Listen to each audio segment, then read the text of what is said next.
Tec Sounds presents Territorio Negocios.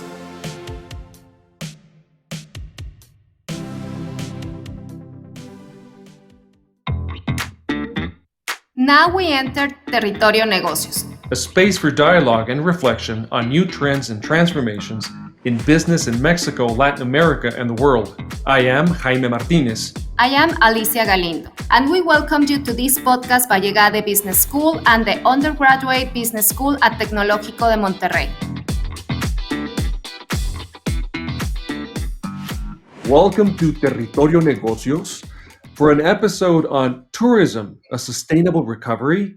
After the coronavirus crisis, tourism is back, but questions arise about the sustainability of the business models of the past. The lockdowns and restrictions on mobility imposed during the pandemic caused an economic disaster in those countries heavily dependent on the sector, such as the Caribbean. Before the crisis, tourism represented almost 9% of GDP in Mexico. By 2021, it had fallen to nearly half. While there are unmistakable signs of recovery, the shadow of new variants of COVID-19 and the difficulties of the vaccination process darken the outlook for an industry that does not see a return to pre-pandemic levels until 2023. Mexico's potential in the tourism sector is undeniable. Among many attractions, many of them globally celebrated, are natural, historical, and cultural treasures and incredible natural beauty, including more than 11,000 kilometers of coastline and magnificent beaches and enviable climate, and many other features that attract millions of tourists from across the world every year to this country. To discuss this situation, trends, and opportunities, we have Rodrigo Esponda, Director of the Los Cabos Tourism Board, as well as Orla Branigan, Director of Marketing, Communication, and Alumni Relations at EGADE Business School, and I am your host, Jaime Martinez, Director of EGADE Business School in Mexico City. During the pandemic, Mexico experienced a paradox. It lost 46% of foreign visitors in 2020, yet it climbed to third place in the main tourist destinations of the world, according to the World Tourism Organization. While the whole world was still open in 2019, Mexico ranked as the seventh most visited country in the world. This jump into the top 3 visited countries globally is partly due to having less pandemic-related restrictions on inbound travel than other countries. So, is it realistic to think that Mexico will remain on the podium after the recovery of the sector? So I'd like to start with you, Rodrigo. What is your assessment of this? How do you see the recovery and development of tourism in Mexico in the coming years? Well, Jaime, I see it as a very particular opportunity that Mexico is positioned. Definitely, the tourism industry in the country is very resilient, and that has been proven.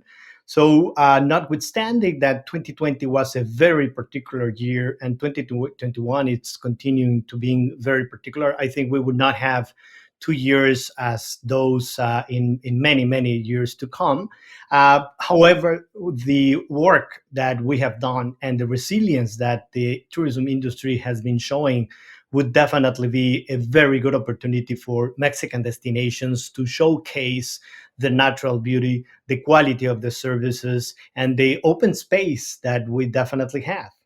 Fantastic. Now I'd like to pass it on to you, Orla. You have previously led or consulted on the branding and communication strategies for several countries and destinations in Europe, the US, the Caribbean, and the Middle East. How do you see Mexico's recovery in the post-pandemic context? Or how could Mexico strengthen its position as a tourism power? I think, to Rodrigo's point, resilience has really been the story of Mexico's journey, not only through survival, but also growth in the tourism industry in 2021, with prospects and a better outlook for tourism through 2025 than most countries globally. In Mexico, managed to keep air borders open, particularly to continue to receive visitors from the US, Canada, and other markets that permitted their populations to travel during the pandemic. And the requirements in terms of incoming visitors related to vaccine and quarantine strategies were quite different. And the result is, in fact, that the WTO have now ranked Mexico the third most visited destination in the world after France and Italy. And that's really an incredible performance, up from 7 in 2019, when most of the world was obviously open. So the question precisely is, how does Mexico keep that up? The industry is so important for Mexico in terms of employment and foreign earnings, in terms of employment for lower skilled workers, employment for women and higher skilled workers, of course, as well, but for women, for people, in poorer rural communities. It's very important for the economic regional development strategy. And for obviously creating an important contribution of almost 10% to the GDP of Mexico. And so any devastating impact that was felt globally has to be seen by Mexico as how can Mexico respond to this crisis and accelerate some of the changes that were taking place in terms of consumer behavior around tourism globally, and how can Mexico with agility respond to that. So I think in terms of strengthening Mexicans' tourism positioning, it's about continuing to build trust with its global incoming visitor markets. So in the US and Canada, in European markets that are important to Mexico, like Spain, France, the UK, Italy, in other Latin American markets like Colombia, and of course reaching out and diversifying into other markets in Asia. It is important that health and safety protocols are maintained, that the trust, the commitment to the values of the Mexican tourist brand, which are very high, need to be consolidated. And I think Mexico needs to look obviously at how it can move towards more quickly a truly sustainable tourism model.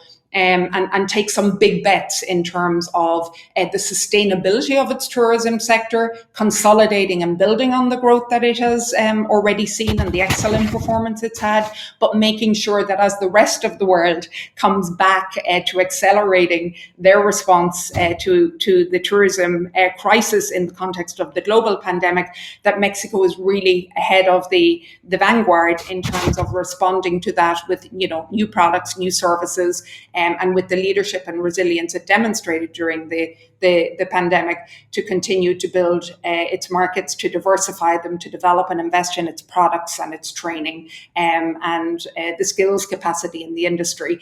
And in my opinion, Mexico has every single ingredient necessary to be the global superpower in tourism, because you will enumerated some of those huge attractions of Mexico at the beginning in terms of our natural beauty, in which we're number one according to the World Economic Forum Competitiveness Index.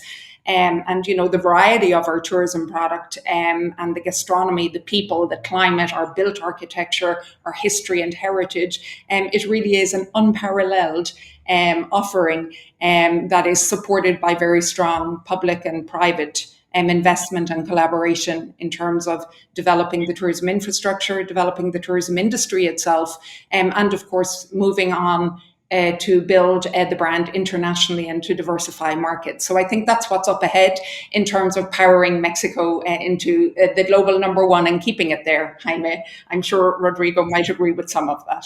Orla, you've made some very interesting points, and I'd like to dig a little deeper concerning your perspective and that of Rodrigo. You've mentioned resilience, you've mentioned making big bets concerning sustainability and Mexico's leadership in that sense.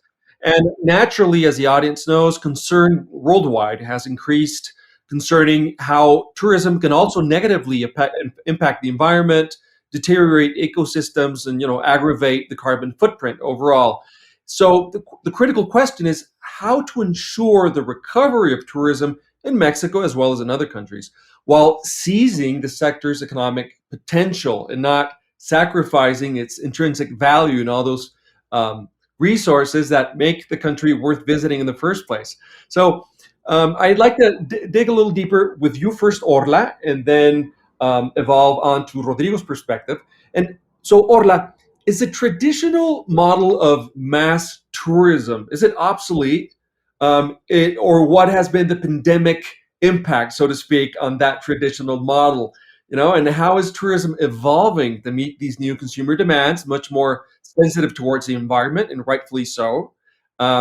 So your take on this evolution of the model, I think, would be very interesting for the audience. I think that, Jaime, we can all agree that over tourism, is just a really big problem all around the world, and a lot of countries that receive, almost 50 million visitors a year, like Mexico does. Are going to have to grapple, with the twin sword of the huge benefits of tourism for its economy, as well as minimizing the impacts of over tourism, because there are negative environmental and social impacts.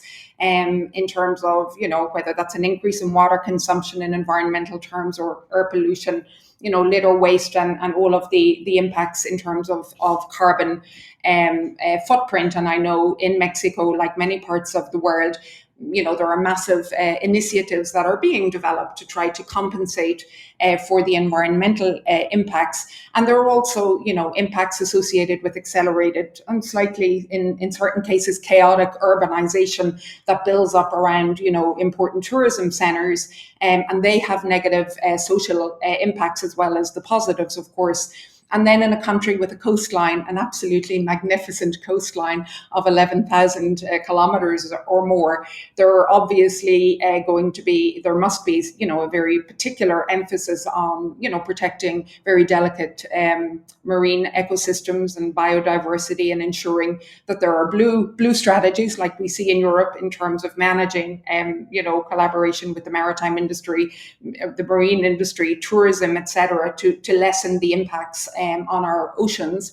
And so I'm sure that Mexico can become a leader in terms of sustainable tourism. I think that is a massive opportunity for Mexico in terms of looking ahead at where consumer behavior has moved. We know that millennials obviously behave a little bit different to baby boomers, and they're driving demand for tourism, in which sustainability is, a really important consideration. So we're seeing trends towards not only trends that have been going on for a long time, over several decades, towards ecotourism, green tourism, etc., but moving from within the sustainability model towards, regenerative tourism. Not only visitors who want to come and leave no footprint, they actually want to help to regenerate, whether it's in agricultural or fishery or other rural communities. So we're seeing an increase in those kinds of initiatives that have a lot of appeal for millennial travelers. Another big impact of the pandemic has been a focus on domestic tourism. It doesn't bring as much value in terms of the foreign direct earnings from international tourism, but it certainly helped to keep a lot of tourism businesses alive during the pandemic, not only in Mexico, but around the world. So really trying to keep the benefits of domestic tourism and to keep the staycation focus that businesses built during the pandemic will be really important as travel opens up again this year and into next year, to try to maintain the customer that you had domestically will be really important. And short trips, near tourism. Mexico is very privileged to have the US and Canada as its near markets. We have perhaps an overdependence on those markets, and there's an opportunity to develop. But in a way, the opportunity that the pandemic created is also, and the opportunity provides the strength of Mexico, which is we are close to that $250 million US market and the rest of North America, which is incredibly important. And there is still a huge amount more that can be developed from US tourism. It's a very natural fit. American and Canadian visitors love to come to Mexico. They feel very safe and very well looked after here. There's very high trust between those markets, and the brand is very respected, liked. And so these are huge plus favorables for Mexico as it tries to obviously take advantage of the trend towards, just tourism from nearer, closer markets, and obviously continuing to consolidate domestic tourism, which is so important for seasonal development of tourism, for the regional development of tourism, making sure that it moves out beyond the more, let's say, well-known areas of impact. There's 15 or 20 particular centers of tourism in Mexico that are very well known across North America and the rest of the world. But the important thing is to build the regional impact of tourism into the lesser well-known regions, cities, towns, and rural environments of Mexico, and also to build yield. So attracting higher value tourism is also an opportunity in the sustainable development model for tourism that I know the Mexican industry, along with the public sector and government, are very clearly committed to and working towards. And these changes take time, but I think big bets on sustainable model will help to obviously will help to compensate for the over tourism impacts that can be seen and represent a threat to the sustainability of tourism over the long term. So, Orla, synthesizing a few of the ideas that you've eloquently addressed, it's about retaining some of the changes and phenomena during the pandemic, the staycations and the increase in domestic tourism, while also diversifying the countries of origin of the tourists that we receive in Mexico, and of course, protecting those natural resources that drive so many people to visit the country in the first place. Rodrigo, how important, from your perspective, is sustainable tourism for our country, for Mexico? And do you see any trends emerging concerning that sustainable tourism in Mexico? Well, today, the sustainable tourism, it's probably the biggest force post-COVID or as a consequence of COVID. Not only from the companies and from the marketing standpoint, that I truly believe that the ecotourism movement has been there for many years, but there has been not fully commitment from all sides in order to really achieve it, because the mass tourism forces are too strong, so they are pulling on the opposite end, and then there is some temptation to really just make it more on the initiative as a way to position a destination or as a way to position a company. Because if you go back to a few years, 2, 3, 4 years, you can see some of the companies speaking more about sustainability than truly being committed to that. That, I think, is what has truly changed with COVID-19, at least for now, because everyone has seen the consequences and the big situations that can arise if somebody or if a destination or if a company is not really following this. In that position, Mexico, it's truly in a way that because of what all what's mentioned by Orla in terms of the natural resources, the cultural resources, is the positioning that we have achieved, we really have a way to move forward into that. However, in order to do that, it has to be from all ends. There is a movement in the market that is truly looking for destinations that are doing truly commitment for the communities and to really make sure that the quality of life of the people that are living in those places, it's improved and it is not negatively affected by tourism. But in order to achieve that, it has to be the government with some public policies initiatives at all levels, municipalities, state governments, and federal government, but also, and more importantly, the society in itself. The society has to be truly committed. And I can say that in the case, for example, of Los Cabos, it's not a perfect model, but definitely we have done a big wave to do a value proposition in terms of what is been happening. When we reopened the destination in June of 2020, there were a lot of situations that they were trying to get lower prices in order to incentive the market. And in Mexico, some other destinations did that. In our case, in the case of Los Cabos, we did the opposite. We decided that what we wanted to do is to present the best option for travel in terms of the safety measures. We truly did some very controversial measures, such as closing everything at 10 p.m. So there was a complete lockdown in the sense that no bars outside the hotels or in town can be open, no room service after 10 p.m. in order to contain and to really offer the highest level of service. The face mask is mandatory, and we develop a system that has been able to really present a safe way. And what we have seen is that the travelers are looking exactly for that. They don't want to be risk.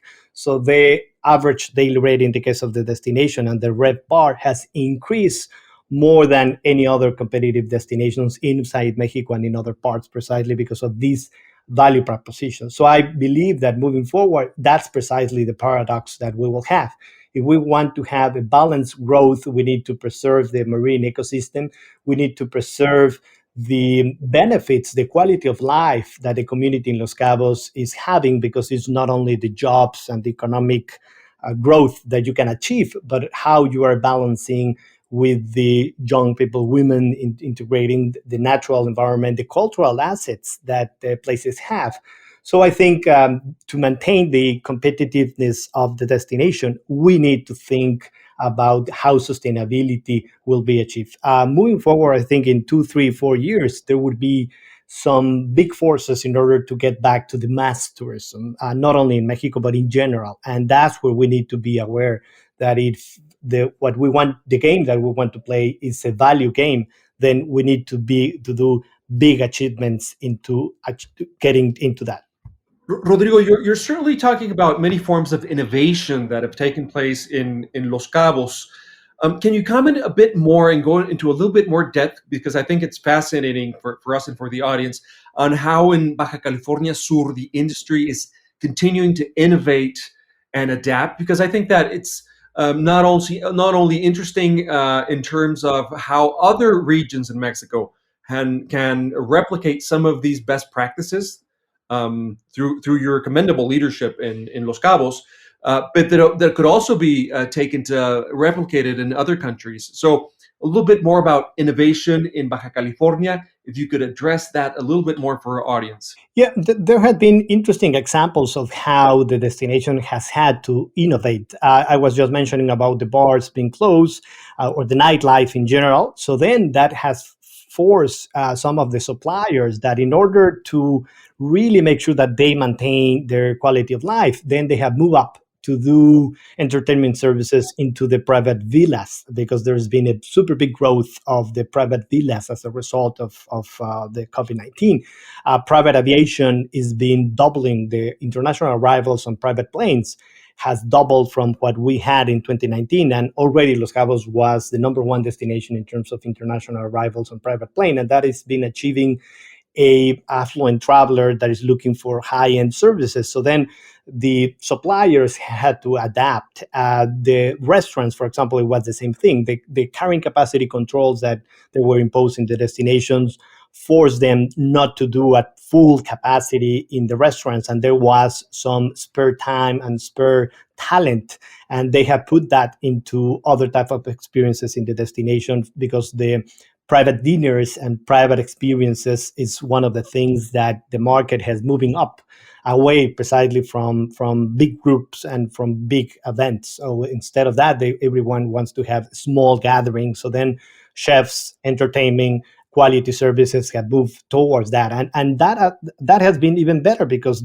as they express, instead of being, let's say, playing an entertainment all night long in a bar with 300 people, then you are playing the music that you want in a much more calmer environment and a high quality, and you can precisely play the music that you want, and they would appreciate the public that you have much better. So there has been interesting things in terms of quality. Wellness has been another area for innovation in the destination. There's been big demand for wellness and well-being services and regenerative treatments in the destination that many of them can be provided in the resorts or in the villas or in the timeshare, in the vacation club. So it doesn't mean that people have to go to a hospital. It's just that the suppliers understand that big movement, and then they have been providing these new services that the market precisely looking. Everyone now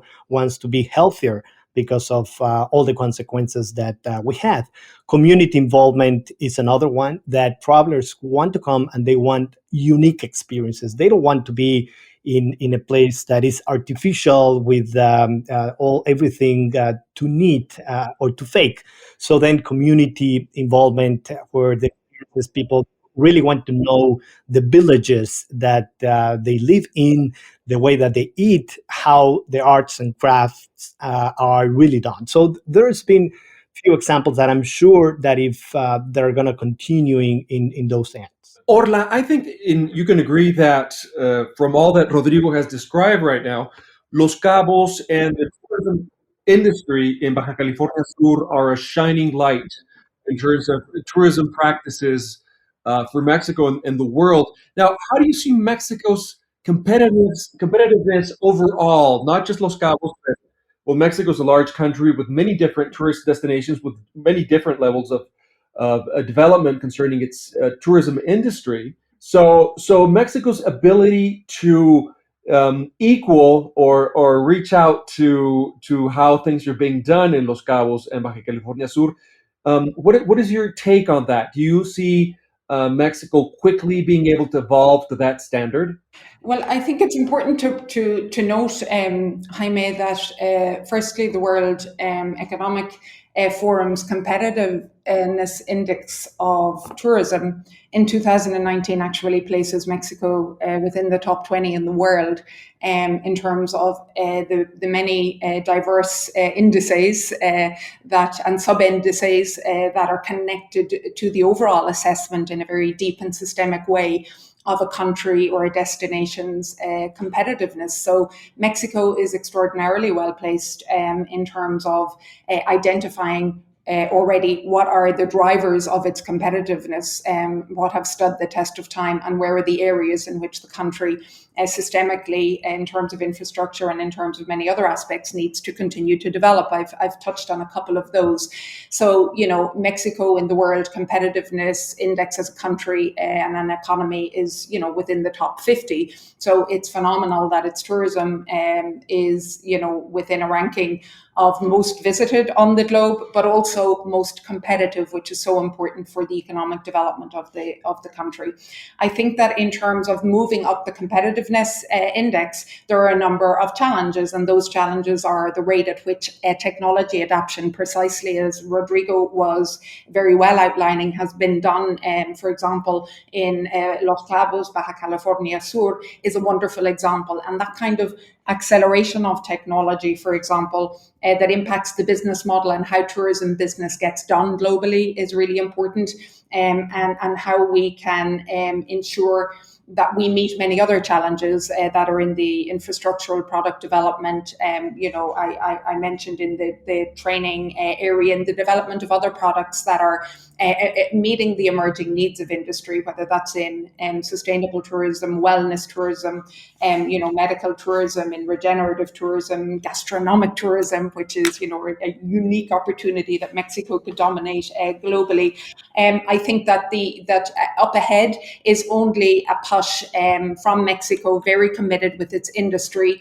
And in partnership, of course, with the states and municipal governments and the federal government, to continue to commit to the values that have made Mexico a success, but to make sure that that commitment is for the long term, because this is a very long-term strategy that will ensure that Mexico continues to drive its competitiveness over the next 10 years. And I'd like to give you an example, Jaime, of a wonderful initiative that, for me at least, encapsulates a lot of what we might be talking about in terms of what Rodrigo touched on and what we're commenting about, sustainable tourism. There's a wonderful company that was developed by F5 Tecnológico de Monterrey graduates called Rootopia. It's a social enterprise that connects travelers with hosts in rural communities in Mexico, in Campeche and Oaxaca, Chiapas and Quintana Roo, for example. This is a community-based ecotourism with very authentic experiences. Rodrigo mentioned the importance of experiences and meaningful tourism. And I think that in a post-pandemic context is so important, that the dependence is not on the infrastructure or the amenities as much as it is on the opportunity to connect in a meaningful way, whether that's for business tourism or whether that's connecting with family and friends or solo tourism or for any traveler. So Rootopia is a wonderful example of that. It won the Holt Prize out of more than 25,000 global entries back in 2019, attracting $1 million of investment to help the company to grow its impact and to develop this very responsible tourism with biocultural impacts. And I think that's a wonderful example of how Mexican entrepreneurs are really using technology and know-how, but this community-focused sustainable tourism model to connect with new global travelers and to bring a very sustainable, holistic approach to tourism development. Tequila as a wonderful heritage town and part of UNESCO patrimony is another example of a city in Mexico, or a town rather in Mexico, that has combined cutting-edge technology with sustainable development with a very diverse and inclusion focus. Xcaret is another example in the Yucatan Peninsula, and there are wonderful examples that Rodrigo mentioned already in Baja California, Los Cabos, and right across the country. And I think we'll be seeing more of that, and we should, because I think therein lies the key in terms of enhancing Mexico's competitiveness and agility with which it can meet the new demands of both high value and other travelers, so that Mexican's tourism industry can continue not only to compete effectively, but really to become the world's superpower and an example of sustainable tourism, because it has absolutely everything it needs to do that, and the areas in which it needs to enhance and improve through collaboration and resilient leadership can surely happen. But it takes that collaborative partnership approach and a long-term view in order to achieve it. Well, both of you, Orla and Rodrigo, have painted a very positive portrait of Mexico's ability to continue leveraging its wonderful resources, both natural and human, to continue its march towards consolidating itself as that tourism superpower. And a lot of that has to do with innovation, resilience, and many of these practices to keep tourists safe, but also a thriving tourism industry with technology, new trends, and a very keen sensibility on the demands of the worldwide tourism market. And it's something that, as you mentioned, Orla, Tecnológico de Monterrey and EGADE Business School, we certainly teach and research in our many different programs, which is how to innovate, how to maintain the environment and the social standards and values that we seek, that we demand of business nowadays. So it's been a wonderful conversation. This has been a new episode of Territorio Negocios, Tourism, a Sustainable Recovery. We've had Rodrigo Esponda, Director of the Los Cabos Tourism Board, Orla Branigan, Director of Marketing, Communication, and Alumni Relations at EGADE Business School, and I've been your host, Jaime Martinez, Director of EGADE Business School in Mexico City. Don't forget to join the conversation on social networks by using the hashtag Territorio Negocios. Thank you for listening, and please stay tuned for upcoming episodes of Territorio Negocios. If you are into deep conversations with outstanding personalities, The World's Greatest Challenge might be the right podcast for you. We are now killing the mother being our planet. Listen to bright minds discussing about the future of our planet and society. Can we rebuild trust? Available on Spotify, Apple Podcasts, and Google Podcasts. Thank you for listening to one more episode of Territorio Negocios, a podcast by EGADE Business School and the Undergraduate Business School at Tecnológico de Monterrey. Executive producer, Miguel Mejía. Production assistant, Maria Monroy. Territorio Negocios producers, Carla Díaz, Astraya Rodríguez, José Ángel de la Paz, and Santiago Velázquez. Design, Daniela Solís, Lisette Rodarte, and Regina González. Post-production, Max Pérez, Marcelo Segura, and Sergio Chávez. Listen to the next episode of Territorio Negocios and all of Tec Sounds shows at Spotify, Apple Podcast, Google Podcast, and tech.mx/tech-sounds.